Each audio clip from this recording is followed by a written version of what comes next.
अमराराम जी। सभापति महोदय, finance bill 2025-26 का जो बजट के लिए रखा है, निश्चित रूप से वही जो पिछले 10 बजट 11 बजट रखे गए हैं भारतीय जनता पार्टी की सरकार के द्वारा, जिसका निश्चित रूप से जो फॉल आउट है वो इस देश के अमीरों को और अमीर करने का काम किया है और आम जनता को, गरीब जनता को लूटने का, महंगाई से, टैक्स से, इनडायरेक्ट टैक्स से बढ़ाए गए हैं। चाहे वो जीएसटी है, चाहे पेट्रोल डीजल पे टैक्स केंद्र सरकार का बढ़ा करके 65 लाख करोड़ रुपया इस 10 साल के अंदर लेने का काम किया है। निश्चित रूप से बड़े बड़े लोगों पे, चाहे वो कॉर्पोरेट टैक्स था, उसको 10% घटा करके आम लोगों की टैक्स बढ़ाने का काम किया है और कॉर्पोरेट पे टैक्स घटाने का काम किया है। तो निश्चित रूप से ये जो किसानों के साथ, आम जनता के साथ जो वायदा भारतीय जनता पार्टी ने किया था, चाहे किसान की आमदनी 2022 में दुगनी कर देंगे, मैं समझता हूँ दुगनी आमदनी तो नहीं हुई, लेकिन लागत कई गुना हो गई, चाहे वो खाद की हो, चाहे वो डीजल पेट्रोल की हो। निश्चित रूप से आम जनता के लूटने का काम, इनडायरेक्ट टैक्स जो आम जनता पे है, जिस तरह से महंगाई में लूटा जाता है। सभापति महोदय, अभी 1 महीने पहले लहसुन 400 पार था, भारतीय जनता पार्टी का 400 पार का नारा तो पूरा नहीं हुआ, लेकिन लहसुन जो 400 पार जरूर हो गया और अभी जो लहसुन आ रहा है तो कोई 20 रुपए में लेने वाला नहीं है। यही हाल प्याज का है। तो अभी 2-3 महीने पहले 50 से 60 रुपए किलो प्याज आम आदमी को खरीद के खाना पड़ रहा था, लेकिन अब जो प्याज आ रहा है तो 10 रुपए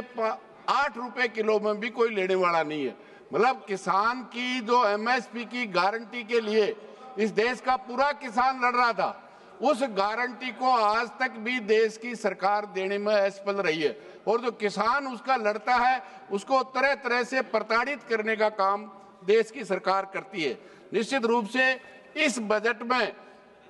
100% बीमा में विदेशी कंपनियों को छूट दी है, क्योंकि आज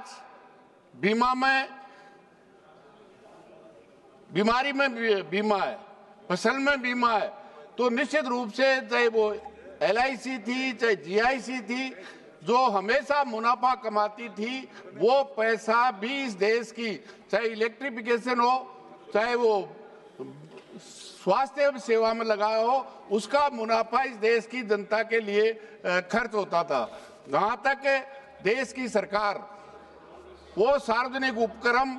चाहे वो जितने भी हैं, उनको बेचने का काम कर रही है और निश्चित रूप से गरीब को जो आरक्षण के माध्यम से संविधान से मिला था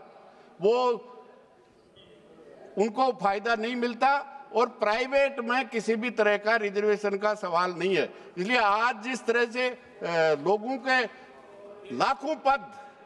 केंद्र सरकार के विभागों में और अंडरटेकिंग में लाखों पद आज की तारीख में खाली है, लेकिन सरकार उनको भरने की बजाय उन सार्वजनिक उपक्रमों को बेचने का काम कर रही है। सभापति महोदय, सरकार के इस बजट में लगातार मनरेगा जिसका बजट घटाया गया, किसानों और ग्रामीण विकास का बजट घटाया गया। आप अंदाजा कीजिए 2008-9 में जब पूरे देश में ये योजना लागू की गई थी, मैं मेरा अनुभव से कह सकता हूं कि एक एक पंचायत समिति में 15-15 हजार मजदूर काम करते थे और मनरेगा में वही गांव का लोग आता है जो सबसे गरीब है, उसमें कोई बीपीएल एपीएल नहीं है। लेकिन आज बजट घटाने का नतीजा ये हुआ है सभापति महोदय, जब 15,000 10,000 लोग आते थे एक एक पंचायत समिति में, आज वहां 2,000 और 2,500 हो गए। और